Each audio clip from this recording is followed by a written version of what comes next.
Le PS se prépare à un congrès, pouvait se préparer à un congrès difficile, mais il n'est peut-être pas si compliqué que ça, aussi bien pour la direction sortante que pour Manuel Valls et François Hollande. Depuis que Martine Aubry a rejoint, la frondeuse en chef a rejoint la motion de Jean-Christophe Cambadélis, ce sera peut-être moins compliqué. C'est ce que nous allons demander en partie à Pascal Cherki, député PS de Paris.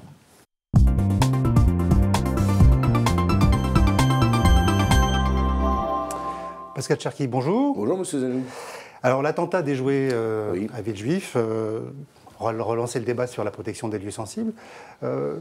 Certains pensent que le gouvernement a surjoué dans cette histoire. Est-ce que le gouvernement a eu raison déjà de faire de la publicité, de dire que l'attentat a été déjoué? Et est-ce qu'il a-t-il surjoué? Moi, ce que montre déjà cet attentat, c'est que le risque zéro n'existe pas, et je pense qu'il faut le dire à nos concitoyens. Et il faut le rappeler en responsabilité.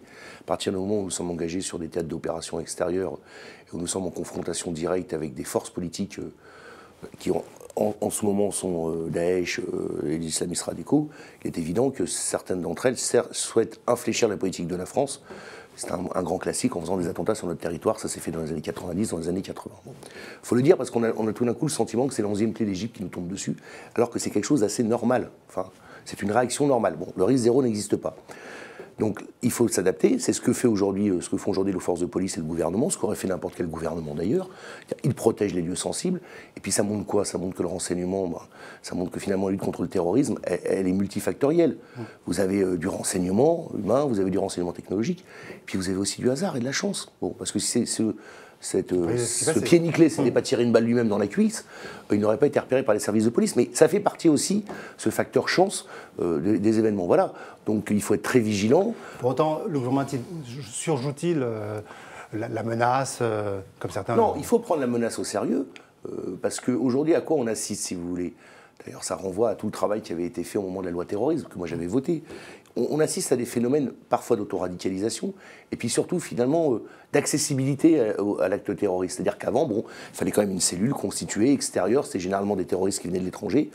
Bon, dans les années 80, des Libanais, Carlos et autres, etc., qui montaient une cellule, il fallait qu'ils s'organisent, qu'ils soient clandestins et tout. Bon, là, aujourd'hui, je dirais, avec la circulation des armes qu'il y a assez facilement, ça, c'est un peu les effets différés de nos interventions militaires en Yougoslavie et en Libye.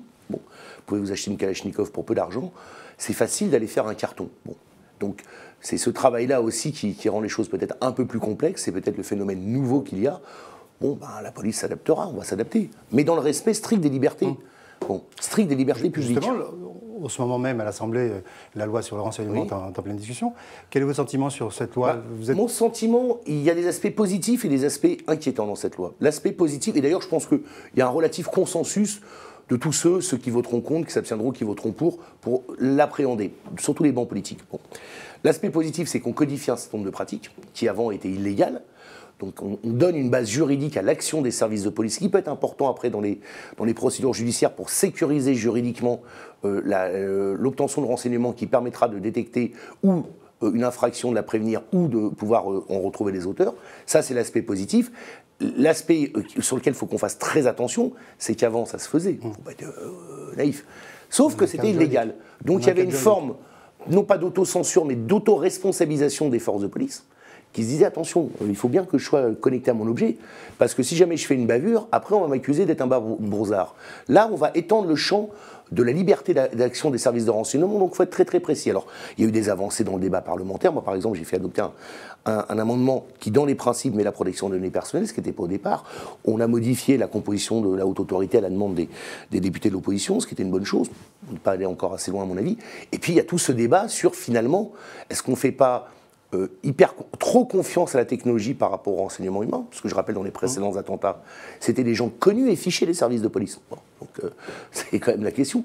Et deuxième élément, est-ce que finalement, au motif de se dire il faut qu'on attrape tout terroriste potentiel, on ne va pas se mettre finalement à lancer un filet un peu trop large et se mettre à être trop intrusif dans la vie privée de nos citoyens. Bon, voilà, moi c'est ce qui me pose problème. On n'a pas fait tout le chemin. Je pense que le Sénat va nous aider, avec sa tradition de garder des libertés, à encore améliorer le projet de loi. Et le président de la République a eu raison. il a eu raison, de toute manière d'autres l'auraient fait, mais il a eu raison de prendre l'initiative, de saisir le Conseil constitutionnel, parce que ça va obliger aussi le gouvernement à se dire « Ah, j'ai une saisine au bout du Conseil constitutionnel, donc il faut vraiment que je fasse attention à ce qu'il y a dans la loi. » Voilà. On sait qu'il y a des députés socialistes qui sont opposés à cette loi, qui iraient jusqu'à même ne pas voter la loi. Vous, moi, je suis encore dans la réflexion.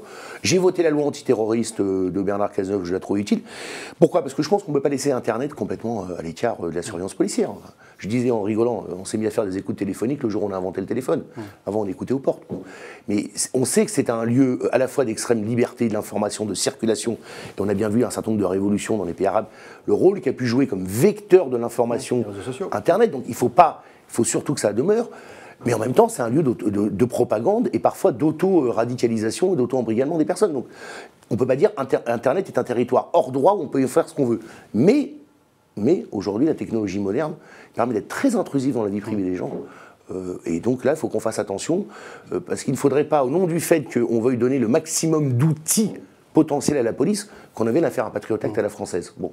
Donc voilà, donc, qui d'ailleurs aux États-Unis n'a pas empêché les attentats de Boston.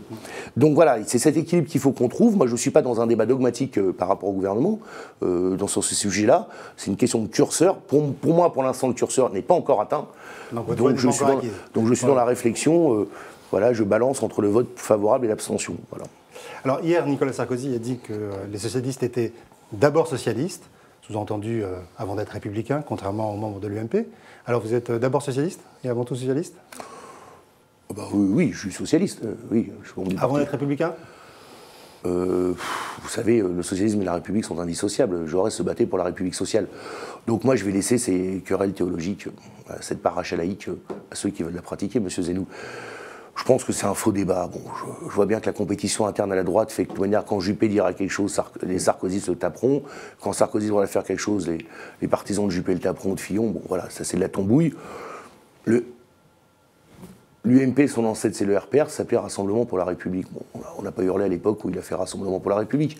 Moi, je préfère que des gens s'appellent républicains que fascistes. Je me rappelle d'un temps où l'UMP s'interrogeait sur la nécessaire alliance avec le FN.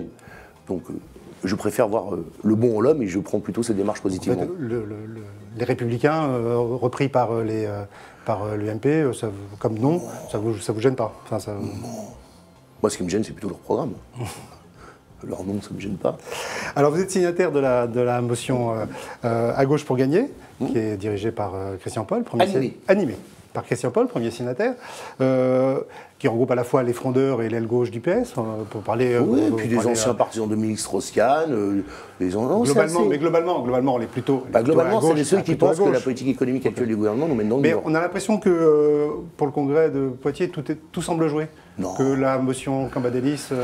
c'est ce que veut nous faire croire le premier secrétaire du Parti socialiste. Gagner ? Bien sûr qu'on espère gagner. Pourquoi? Parce que je pense que les militants socialistes, contrairement à ce que certains veulent nous faire croire, à tort, ont un cerveau, qu'ils savent s'en servir, et qu'ils sont comme tous les hommes et les femmes de gauche, très dubitatifs sur l'exercice du pouvoir, et très attentifs aux échecs électoraux répétés qu'ils ont subis en leur chair de militants. Bon. Après, il ne faut pas qu'ils soient dupes. Et moi, c'est l'appel que je leur lance. Ce qui compte en politique, c'est la cohérence entre les paroles et les actes. Et d'ailleurs, moins il y a de cohérence, plus la parole publique est décrédibilisée, et plus la tentation du vote FN ou d'abstention est importante. Bon. Alors, qu'est-ce qui pose problème dans la motion Cambadélis? Parce qu'il y a dedans. Il nous a copié, il nous a pompé. Bon, tant mieux, je veux dire. C'est que les gens qui la signent, non seulement ont fait le contraire, mais vont faire le contraire. Moi, je suis membre de la commission des finances. Je vois le budget qu'est en train de préparer le gouvernement. C'est 50 milliards d'économies, mais il faut en retrouver 5 de plus l'an prochain. Bon, et dans la motion de Cambadélis, il dit qu'il faut réajuster 15 milliards. Donc, Manuel Valls signe la motion de Cambadélis pour dire « je vais infléchir ma politique ». Pour faire plaisir aux militants. Et dans les faits, il prépare un budget qui est l'approfondissement de la politique actuelle. C'est un jeu de dupes. Bon. Donc, si vraiment les militantes et les militants croient... C'est des postures. Croient à ce qu'ils pensent que s'il y a dans la motion Cambadélis ou la nôtre doit se mettre en œuvre, qu'ils votent pour nous, qu'ils préfèrent l'original à la copie. Pourquoi?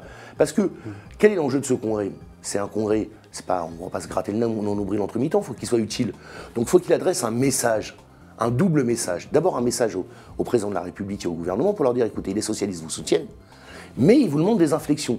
Et donc, prenez-les en compte, ils vous demandent des inflexions parce que sinon, ils ont le sentiment qu'on ne va pas y arriver. Et c'est un message au pays pour dire, attendez, le Parti socialiste et le Parti socialiste ce n'est pas un astre mort. Est-ce que Martine Aubry ne va pas jouer un mauvais tour en rejoignant Cambadélis?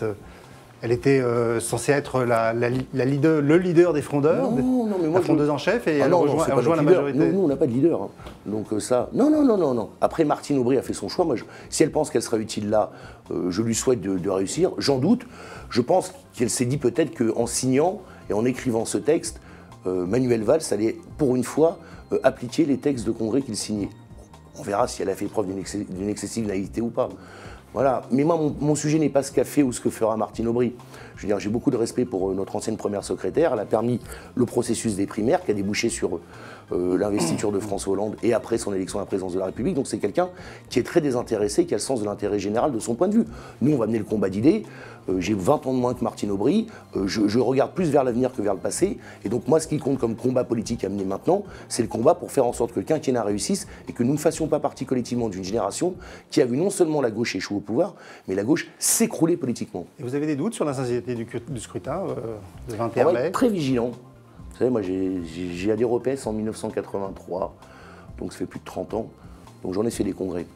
Et je connais les qualités et aussi parfois les tentations que peuvent avoir l'appareil du Parti socialiste, et notamment son actuel premier secrétaire. Donc on sera très vigilant. Si le vote est sincère, ben, ce vote sera respecté par l'ensemble des responsables socialistes. S'il y a un doute sérieux sur la sincérité du vote, je pense que nous rentrerons dans une période d'extrême tension interne. Et je ne le souhaite pas. Alors, il y a Benoît Hamon, et on finira avec cette question. Benoît Hamon qui pense que Hollande ne sera pas au second tour de la présidentielle en 2017. Vous partagez ce pronostic? Je suis inquiet, parce que moi je le dis ici, François Hollande doit être mon candidat en 2017. Voilà. Et je pense que la logique veut que le président de la République, sortant, retourne devant les Français pour dire, écoutez, voilà ici mon bilan, voici maintenant ce que je vais faire 5 ans de plus si vous me redonnez cette responsabilité. Donc moi je le soutiendrai. Mais c'est vrai qu'aujourd'hui, au vu des élections, du résultat des cantonales, et en croisant les analyses des cantonales et des municipales, nous ne sommes pas au second tour. Bon. Et je ne vois pas comment on peut l'être si on maintient, et c'est en ça que je partage l'analyse de Benoît Hamon, si on maintient cette politique économique inchangée, cette absence de rassemblement vraiment dynamique de la gauche, pas simplement, et c'est comment dirais-je, la distribution des Marocains, mais quelque chose qui fasse sens et cohérence, et qui donne envie, je dirais, à l'ensemble des hommes et des femmes de gauche, qui ne votent pas forcément socialistes au premier tour, il y en a plus de 15%, bah, au second tour de se mobiliser, voir une partie d'entre eux de voter dès le premier tour pour nous permettre d'être au second tour. Donc ça c'est une dynamique politique à mettre en œuvre. Aujourd'hui, cette politique n'en produit pas.